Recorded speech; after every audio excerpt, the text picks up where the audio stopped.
simultaneamente a reunião da Anvisa, e a primeira área técnica da Anvisa recomendou a aprovação do lote, o lote de 4.800.000 doses da Coronavac. Isso já é algo esperado, né, Zaidan? Tendo como base aquilo que aconteceu no fim de semana com a aprovação do primeiro lote de 6 milhões de doses, né? Exatamente. Inclusive os argumentos técnicos que foram apresentados no domingo já indicavam claramente qual seria a decisão agora, né? Que de fato as coisas são assim mesmo. Você tem de ter etapa por etapa, porque eles não podem simplesmente tomar uma decisão generalista, né, que embrulhe todas as vacinas numa decisão só. Isso não existe. Inclusive a separação para a vacina que veio pronta da China, a vacina que foi produzida no Butantan, é assim mesmo. É assim que deve ser, mas nenhuma surpresa. Aquilo que foi dito pelos técnicos da Anvisa no domingo já valia para hoje, já indicava o que aconteceria hoje. E também agora, como houve a aprovação da vacina de Oxford, né? Ou seja, esse lote que vem da Índia faz com que tenhamos aí provavelmente em torno de 7 milhões de doses adicionais no momento em que a preocupação é essa. Mais do que quem vai tomar, é se haverá vacina para tomar na hora certa, não é, Ronaldo? Exato, Zaidan, exato. A Mayra Jaimo está aqui com a gente. A Mayra acompanhou a reunião do Centro de Contingência do Governo do Estado e que evidenciou aquilo que todos desconfiávamos desde a noite de ontem, né, Mayra? Que é o aumento das restrições, as noites não serão as mesmas, nem os fins de semana. Né, Mayra? Boa tarde.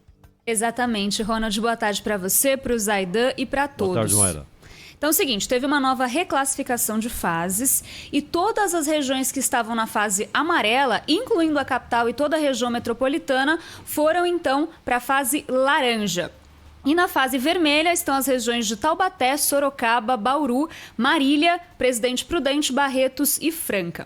Só que além disso tem restrições adicionais. Então todos os dias a partir das 8 horas da noite e também nos próximos 2 fins de semana, tirando esse, então dia 31 e 1 e dia 6 e 7 de fevereiro, todo o estado fica na fase vermelha, que é a mais restritiva. Isso significa que só os serviços essenciais vão funcionar nesse período. Então essas são as principais restrições anunciadas hoje. Gerou até um protesto, né, que teve hoje pela manhã do setor de bares e restaurantes em frente ao Palácio dos Bandeirantes. E essas medidas passam a valer a partir do dia 25 de janeiro. Então não é esse fim de semana, só a partir de segunda-feira, e o fechamento geral aos fins de semana são só por 2 semanas seguidas por enquanto. Por enquanto, né? Mas a verdade é que a taxa de ocupação das UTIs aqui na capital paulista, aliás, na Grande São Paulo como um todo, já está perto dos 72%. E se chegar aos 75%, a capital já vai para a fase vermelha inteira. Então, assim, a gente está numa situação bem complicada. Apesar de que serão oferecidos novos leitos de UTI, né? E com o aumento de leitos, esse volume de leitos ocupados deve ou baixar ou ser estabilizado de alguma forma por um período, pelo menos. Exatamente, vai dar uma ajuda, né? Serão 756 novos leitos e vai ter a reativação do hospital de campanha de Heliópolis. Só que o hospital de campanha é só no dia 25 de fevereiro, até reorganizar tudo e com poucos leitos ainda. Até a gente se pergunta se eles deveriam ter fechado, né? Porque agora poderia ajudar a ter esses hospitais aí na mão já preparados. Além disso, foi anunciado hoje o retorno das aulas presenciais, que o retorno das aulas presenciais foi adiado por 1 semana, então seria no dia 1º de fevereiro, agora vai ser no dia 8, isso na rede estadual. Rede municipal e particular, se quiser voltar no dia 1, pode. Aí vai depender, enfim, de cada escola, no caso das municipais, da prefeitura, e não vai ser mais obrigatória a presença dos alunos. Na rede estadual, pelo menos em 1/3 das aulas, os alunos tinham que estar presencialmente. Então agora não tem mais essa obrigatoriedade, vai depender mesmo da decisão de cada família. E fala, Zaidan, pode falar. Ô Mayra, com relação à volta às aulas, você falou que passou para o dia 8, né? E exatamente no dia 8, quando haverá o resultado da avaliação que será feita nessas próximas 2 semanas ou 3 semanas. Então, no dia 8 de fevereiro, é que o governo deve dizer se a situação permanecerá a mesma, nas mesmas faixas, se haverá retrocessos ou avanços de determinadas regiões, já que 6 estão permanentemente aí, até o dia 8, pelo menos, na chamada faixa vermelha.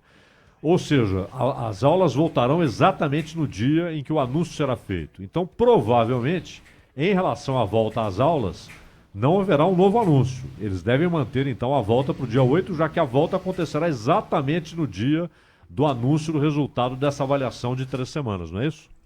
É isso mesmo, né? Até sempre o governo de São Paulo diz que, mesmo que retroceder, não para mais escola, não fecha mais escola. Então, eles estão seguindo essa mesma ideia, mesmo se retroceder mais ainda, escolas não fecham, podem fechar outros setores, mas escola realmente só se tiver um lockdown completo e fechar tudo. Eles estão priorizando aí esse setor. Só teve essa semana de adiamento para os professores se adaptarem melhor. As famílias podem ir até as escolas nesse período, consultar, tirar dúvidas, e o ano letivo mesmo, dia 8 de fevereiro. Se bem cirurgias... Desculpa, Ronald. Não, se bem que o governo já chegou a anunciar datas de reformulação das ideias de restrição e antecipou essas datas, né? Que era, aquela que era para ser de fevereiro já foi antecipada em 2 vezes. Era para ser no começo de fevereiro e já foi antecipada 2 vezes. Sabe-se lá o que isso pode acontecer. Diga, Zaidan.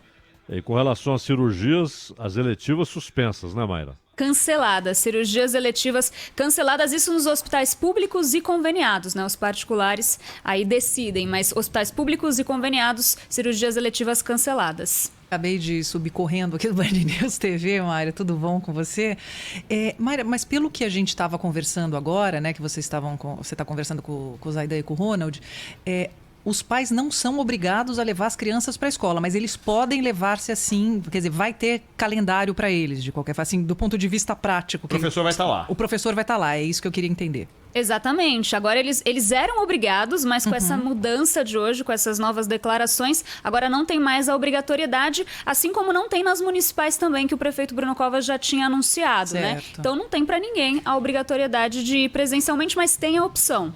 E como o Zaidan disse, levar ou não levar, muitas vezes levar é até mais seguro, né, Zaidan?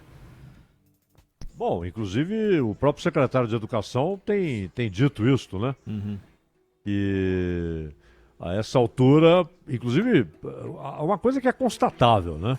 Em muitas regiões da cidade, não tem como, a criança não vai ficar em casa, ali com tudo à mão, né? Brincando, estudando à distância, comendo bem. Pelo contrário, tem muitas crianças que precisam sair dali. E não tem acesso à internet para fazer o EAD que o pessoal da particular consegue fazer. Não teve em nenhum momento. Em nenhum desde momento. o começo da pandemia. Exato. Em nenhum momento. Apesar daquelas basófias todas ali em período eleitoral, vamos distribuir isso, distribuir aquilo, tudo cascata. E com relação as crianças mais pobres, né, muitas vezes elas vão para as ruas ali. E aí parece de fato que o ambiente escolar é mais seguro. Pelo menos essa é a indicação que dá o próprio secretário da Educação quando diz que o ambiente escolar terá a segurança máxima possível em termos sanitários. E né? bem ou mal tem merenda, tem alimentação. Isso para muitos fez falta Exato. demais. Ô Mayra, nós estamos em pleno verão ainda. Te mandei mensagens ao longo da coletiva porque eu queria saber o que eu achei importante. Falar, você vai sair de férias? Não, mas eu vou demorar para sair de férias. Eu quero saber quem está agora lá. E essa é uma resposta importante porque envolve muito do que dá o giro de negócios no litoral, principalmente no litoral. Hotéis e pousadas estão nos serviços essenciais, né? Eles não vão parar de funcionar.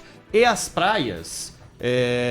nós entrevistamos aqui no Bora Brasil, com o João e com a Ana, o prefeito de São Sebastião, que deixou claro o seguinte: ele vai fazer o possível para fiscalizar melhor, para evitar que haja aglomeração, mas praia fechada por enquanto nada, não tem nenhum, depende da decisão do prefeito de cada uma dessas cidades.